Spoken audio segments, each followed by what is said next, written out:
تو اس کا جواب یہ ہے کہ واقعی یہ ورڈ اس سینس میں بے شک قرآن مجید میں یوز نہیں ہوا ہوگا، لیکن قرآن مجید کے اندر ایمان کا ورڈ یوز ہوا ہے، اور اس سے مراد یہی ہے، کیونکہ ہم نے عقیدے کے اندر پہلے ہی سے پڑھا ہے کہ ارکان ایمان، جو ایمان کے جو 6 ارکان ہیں یا 6 پلرز ہیں، ان کو پڑھتے ہیں اس میں۔ اور اس کے علاوہ جو پرانے جو اسکالرز ہیں، جو جب بالکل عقیدے کی سائنس جو ڈیولپ ہو رہی تھی، جو اس ٹائم کے اسکالرز ہیں، انہوں نے اس کو ڈفرینٹ نام دیے ہیں، کیونکہ انہوں نے ڈفرینٹ ناموں سے کتابیں لکھی ہیں جن کے اندر انہوں نے اصل میں ڈسکس عقیدے کو ہی کیا ہے، اور اس میں سے اصول الدین ہے یا سنہ ہے یا فقہ الاکبر ہے، تو یہ سارے نام جو ہیں یہ عقیدے کے ہی ہیں، اور آپ کو ان ناموں سے کتابیں مل جائیں گی ڈفرینٹ اسکالرز کی، جو بالکل پرانے بگننگ میں جو سمجھ لیں کہ ہمارے اسلاف میں جو آ جاتے ہیں اسکالرز ان کی۔ تو اب یہاں سے ہم اپنا اصل ٹاپک شروع کر رہے ہیں اسلام کے بارے میں، کہ اسلام کیا ہے۔ اسلام کو جب ہم ٹیکنیکلی دیکھتے ہیں تو اسلام مینز کہ آپ اپنی خواہشات کو جو ہے وہ اللہ تعالیٰ کے احکامات کے تابع کر دیں، اللہ تعالیٰ کے آگے جھک جانا، اللہ تعالیٰ کے آگے سر تسلیم خم کر دینا، اللہ تعالیٰ کے جو بھی احکامات ہیں ان کو مان لینا، ان پہ عمل کرنا، یہ اسلام ہے۔ یعنی جیسے یہاں پہ لکھا ہے کہ surrender and submission of one's will to the will of Allah, تو یہ اسلام ہے۔ اور اس ڈیفینیشن کو اگر آپ دیکھیں گے تو جتنے انبیاء ہیں وہ سب مسلم تھے، وہ سب اللہ تعالیٰ کے آگے جھکنے والے اور اپنی خواہشات کو اللہ تعالیٰ کے احکامات کے تابع کرنے والے تھے، اور اسی لیے یہی ایک دین ہے جو شروع سے چلتا آ رہا ہے، حضرت آدم علیہ السلام سے لے کر ابھی تک اسلام ہی ہے۔ تو اسی لیے یہاں کہا گیا ہے کہ اسلام از دا اونلی ڈیوائن فیتھ۔ اور بھی ہیں آپ کو جو کسی کے ذہن میں آ سکتا ہے کہ کرسچینٹی بھی تو ہے، جوڈائزم بھی تو ہے، لیکن اصل میں جو حضرت عیسیٰ علیہ السلام تھے، حضرت موسیٰ علیہ السلام تھے، وہ مسلم تھے۔ اور پھر اللہ تعالیٰ فرما رہے ہیں کہ اللہ تعالیٰ اپنے بندوں سے اسلام کے بغیر علاوہ کوئی اور دین ایکسیپٹ نہیں کریں گے، تو دین اللہ کے نزدیک صرف اور صرف اسلام ہی ہے۔ جیسے اللہ تعالیٰ نے سورہ آل عمران میں فرمایا کہ ان الدین عند اللہ الاسلام، کہ اللہ تعالیٰ کے نزدیک دین صرف اسلام ہی ہے، ریلیجن صرف اللہ تعالیٰ کے نزدیک اسلام ہے۔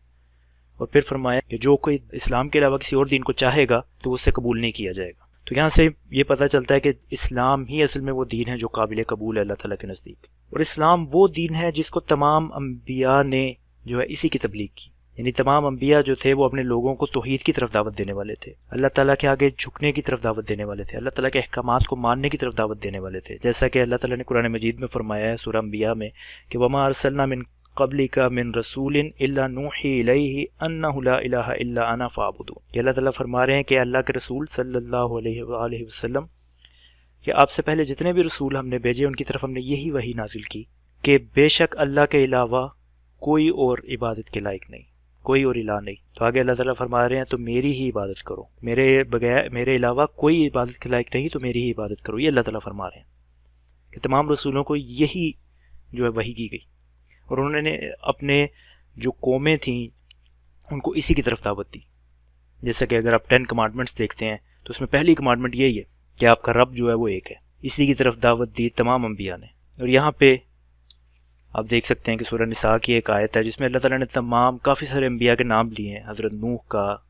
اور ان کے بعد والے انبیاء کا، حضرت ابراہیم، اسماعیل، اسحاق، یعقوب علیہ السلام، تو ان سب کے بارے میں اللہ تعالیٰ فرما رہے ہیں کہ ان کے اوپر بھی ایسے وحی نازل کی ہے، اللہ کے رسول جیسے آپ پہ وحی نازل کی، اور ان میں سے کچھ ایسے رسول ہیں جن کے ہم نے واقعات آپ کو قصے آپ کو سنائے، اور کچھ ایسے بھی رسول گزرے ہیں جن کا ہم نے آپ کو ذکر نہیں کیا آپ کے ساتھ، اور یہ تمام جو تھے مبشرین تھے اور منذرین تھے، یعنی خوشخبریاں دینے والے تھے اور ڈرانے والے تھے۔ خوشخبری ان کو دیتے تھے جو ان کی اطاعت کرتے تھے، اور ڈراتے ان کو تھے جو ان کے خلاف جاتے تھے۔ تو یہ جتنے بھی انبیاء تھے وہ ایک ہی دین تھا ان کا، یعنی وہ ایک ہی عقیدے کی طرف دعوت دے رہے تھے۔ تو پھر یہ کہا، اگلا سوال یہ بنتا ہے لاجیکلی کہ اگر تمام انبیاء ایک ہی عقیدے کی طرف یا ایک ہی دین تھا ان کا، تو پھر اتنے ڈفرینسز کیوں ہیں؟ کرسچینٹی، جوڈائزم اور اسلام یا دوسرے جو ریلیجن ہے۔ تو اس کا جواب یہ ہے کہ جو جتنے بھی انبیاء آئے یا رسول آئے وہ اپنے اصول میں تو بنیادی طور پہ سیم میسج لے کر آئے، توحید کی طرف دعوت دینے والے آئے، لوگوں کو مسلمان بنانے والے آئے، لیکن فرق کہاں آیا؟ جو ان کو شریعتیں لے کر آئے ان کے اندر فرق آیا۔ عقائد کے اندر فرق نہیں تھا، شریعتوں کے اندر فرق تھا، یعنی فروعی مسائل کے اندر فرق ہے، اصول جو ہیں وہ سیم ہے۔ جیسا کہ حضرت موسیٰ اور حضرت عیسیٰ علیہ السلام ایک ہی قوم پر آئے، دونوں کی قوم سیم تھی، لیکن پھر بھی حضرت عیسیٰ علیہ السلام فرما رہے ہیں جیسا کہ قرآن میں ہے کہ وَمُصَدِّقًا لِمَا بَيْنَ يَدَيَّ مِنَ التَّوْرَاةِ وَلِأُحِلَّ لَكُمْ بَعْضَ الَّذِي حُرِّمَ عَلَيْكُمْ، کہ حضرت عیسیٰ فرما رہے ہیں کہ میں تصدیق کرنے کے لیے آیا ہوں تورات کی جو تمہارے ہاتھوں میں ہے، اور بعض ان چیزوں کو جو تمہارے اوپر حرام تھیں ان کو تمہارے اوپر یہ حلال کرنے آیا ہوں. یعنی وہ نئی شریعت لے کر آئے ہیں. تو جب وہ ایک ہی قوم کے اوپر آئے ہیں 2 انبیاء اور وہ ڈیفرنٹ شریعت لے کر آئے ہیں تو باقی انبیاء کا کیا حال ہوگا؟ تو اس طرح انبیاء کا جو بیسک جس چیز کی طرف وہ دعوت دیتے تھے وہ اسی چیز کی طرف دعوت دیتے کہ اپنے ایک اللہ کی عبادت کرو اور ہماری پیروی کرو. اب اگلا سوال یہ بنتا ہے کہ اگر انبیاء ایک ہی دین لے کر آئے تو پھر اتنے سارے ڈیفرنٹ دین جو ہیں وہ نازل کرنے کی کیا ضرورت تھی؟ اتنے دین بنانے کی کیا، اتنے انبیاء بھیجنے کی کیا ضرورت تھی؟ تو اس کے جواب میں یہ ہے کہ جتنے بھی ڈیوائن جو لاز جو اللہ تعالیٰ نے نازل کیے اس کے اندر لوگوں نے ڈسٹورشنز کر دی اور آلٹریشنز کر دی. جیسا کہ قرآن مجید میں اللہ تعالیٰ نے بتایا کہ وَإِنَّ مِنْهُمْ لَفَرِيقًا يَلْوُونَ أَلْسِنَتَهُمْ بِالْكِتَابِ، کہ ان میں سے کچھ ایسے فریق ہیں، کچھ ایسا ایک گروہ ہے جو اپنی زبانیں ٹیڑھی کرتے ہیں کتاب کو پڑھنے کے لیے. لِتَحْسَبُوهُ مِنَ الْكِتَابِ وَمَا هُوَ مِنَ الْكِتَابِ، کیوں اپنی زبانیں ٹیڑھی کرتے ہیں؟ تاکہ لوگوں کو یہ لگے کہ وہ کتاب میں سے کچھ پڑھ رہے ہیں لیکن اصل میں جو وہ پڑھ رہے ہوتے ہیں، اصل میں جو بول رہے ہوتے ہیں وہ کتاب میں نہیں ہوتا. وَيَقُولُونَ هُوَ مِنْ عِنْدِ اللَّهِ وَمَا هُوَ مِنْ عِنْدِ اللَّهِ، اور وہ لوگوں کو بولتے ہیں کہ یہ تو اللہ کی طرف سے جو میں تمہیں بتا رہا ہوں لیکن اصل میں وہ اللہ کی طرف سے نہیں ہوتا. تو اس طرح وہ اللہ تعالیٰ کے اوپر جھوٹ باندھتے ہیں. یعنی جسے آپ بولتے ہیں کہ صرف دنیا کے کسی مفاد کے لیے وہ فتویٰ بھی دنیا اس طرح کا دے دیتے ہیں اور بعد میں بولتے ہیں کہ قرآن و سنت سے ثابت ہے یا جو ان کی کتاب ہے ان سے ثابت ہے. اور جیسا اللہ تعالیٰ نے سورہ نساء میں فرمایا کہ یحرفون الکلم عن مواضعہ، کہ یہ جو ہے جو کلام ہے اللہ کا اس کو اس کے اصلی معنی سے پھیر دیتے ہیں، یعنی اس کی تفسیر اپنی مرضی کی کر دیتے ہیں. تو یہ اس طرح کر کے اللہ تعالیٰ کے جو کلام ہے اس کے اندر ڈسٹورشنز پیدا کرتے رہے لوگ. یہودیوں نے بھی یہ کام کیا، اس کے بعد جو عیسائی ہیں انہوں نے بھی یہ کام کیا، انہوں نے ڈسٹورشن، ان کے جو علماء تھے انہوں نے ڈسٹورٹ کر کے لوگوں کو ڈفرینٹ چیزوں کی طرف لے کے جاتے رہے. جو اللہ کا کلام تھا، جو اللہ نے اصل میں ریویل کیا تھا اپنے انبیاء پہ، وہ انہوں نے چھپا دیا. اور اس میں بھی اللہ تعالیٰ کی طرف سے حکمت تھی. اگر اللہ تعالیٰ چاہتے تو اپنے کلام کو اس کلام کو سیو کر سکتے تھے، لیکن اللہ تعالیٰ کی طرف سے حکمت تھی کہ لوگوں کے اوپر وہ جو اللہ کا کلام تھا وہ لوگوں کے اوپر سے مخفی ہو گیا. اب لوگوں کو حق اور باطل کا کیسے پتہ چلے گا جبکہ حق اور باطل میں تمیز کرنے والی کتاب ہی جو ہے اس کو ڈسٹورٹ کر دیا گیا؟ تو پھر اللہ تعالیٰ نے اس کا سلوشن یہ دیا کہ اللہ تعالیٰ نے اپنے آخری نبی حضرت محمد صلی اللہ علیہ وآلہ وسلم کو بھیجا تمام انسانوں کے لیے، تمام انسانیت کے لیے، بلکہ جن و انس سب کے لیے، عرب اور عجم سب کے لیے آپ کا میسج ہے. اور پھر اللہ تعالیٰ نے یہ آیت بھی نازل فرمائی جو ہم نے پہلے پیچھے پڑھی ہے کہ وَمَن يَبْتَغِ غَيْرَ الْإِسْلَامِ دِينًا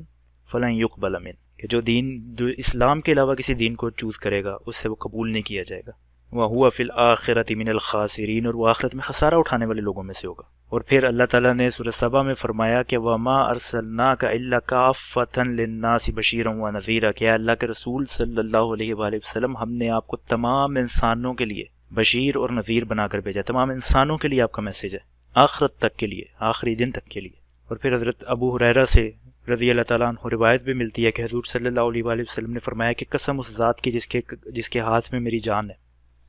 یعنی اللہ تعالیٰ کی قسم کھا کے آپ نے فرمایا کہ کوئی بھی یہودی یا نصرانی جو میرے بارے میں سنے، مجھے میرے بارے میں جان لے اور اس کے بعد اس چیز پر ایمان نہ لائے جو میں لے کر آیا ہوں، جس کے ساتھ میں مبعوث کیا گیا ہوں، اور وہ اسی حالت میں مر جائے تو وہ اصحاب النار میں سے ہوگا، وہ جہنم والوں میں سے ہوگا. یعنی یہ اللہ کے رسول نے بتا دیا. اور یہودی اور نصرانیوں کا نام صرف لیا گیا، لیکن تمام ادیان جتنے بھی ہیں، کوئی بھی جو نان مسلم ہے جو اللہ کے رسول صلی اللہ علیہ وآلہ وسلم کے بارے میں سن لے اور پھر ان پہ ایمان نہ لے کر آئے، تو یعنی یہ اللہ تعالیٰ نے اس دین کو اسٹیبلش کر دیا تاکہ حق اور باطل جو ہے واضح ہو جائے. اور پھر ایک کتاب ہمیں دے دی کہ حق اور باطل کو میں ڈفرینس کرنے والی، الفرقان. اور پھر اس کتاب کو سیف کر دیا، بلکہ نہ صرف اس کتاب کو بلکہ پورے میسج کو، کتاب اور سنت کو سیف کر دیا، ڈسٹورشن سے اور آلٹریشن سے پاک کر دیا قیامت تک کے لیے. قرآن کو پرزرو کر دیا اور فرمایا کہ اِنَّا نَحْنُ نَزَّلْنَا الذِّكْرَ وَإِنَّا لَهُ لَحَافِظُونَ، کہ بے شک ہم نے اس میسج کو نازل کیا ہے اور ہم ہی اس کی حفاظت کرنے والے ہیں. تو اسی لیے ہم دیکھتے ہیں کہ قرآن مجید اسی زبان میں موجود ہے، اسی طرح سے موجود ہے جس طرح نازل ہوا تھا. حضور صلی اللہ علیہ وآلہ وسلم کے دور میں ہی لکھا جانا شروع ہو گیا، اور اس کے بعد جو صحابہ کرام نے اس کو جمع کیا، ابھی ملینز لوگ ہیں جنہوں نے اس کو حفظ کیا ہوا، جن کے سینوں میں وہ سیف ہے. تو اس طرح اللہ تعالیٰ نے جو آخری میسج آخری نبی حضرت محمد صلی اللہ علیہ وآلہ وسلم پر نازل فرمایا، اس کو اللہ تعالیٰ نے سیف بھی کر دیا. اس کے ساتھ ہی ہمارا پہلا جو چیپٹر ہے یا پہلی جو ویڈیو وہ ختم ہوتی ہے. اور یہ چیز ذہن میں رکھیں کہ یہ صرف عقیدے کی انٹروڈکشن کی طرف ہم جا رہے ہیں، پوری سیریز میں ہم انٹروڈکشن کی طرف ہی رہیں گے، اور پھر انشاءاللہ جو نیکسٹ سیریز آئے گی اس میں ہم تھوڑا سا اور آگے چلیں گے. سو انشاءاللہ اسٹیپ بائی اسٹیپ. اور نیکسٹ سیکشن میں ہم پڑھیں گے سورسز آف عقیدہ، کہ ہمارے سورسز کیا ہیں، عقیدہ ہم کہاں سے اخذ کریں. تو واخر دعوانا الحمد للہ رب العالمین. السلام علیکم ورحمۃ اللہ.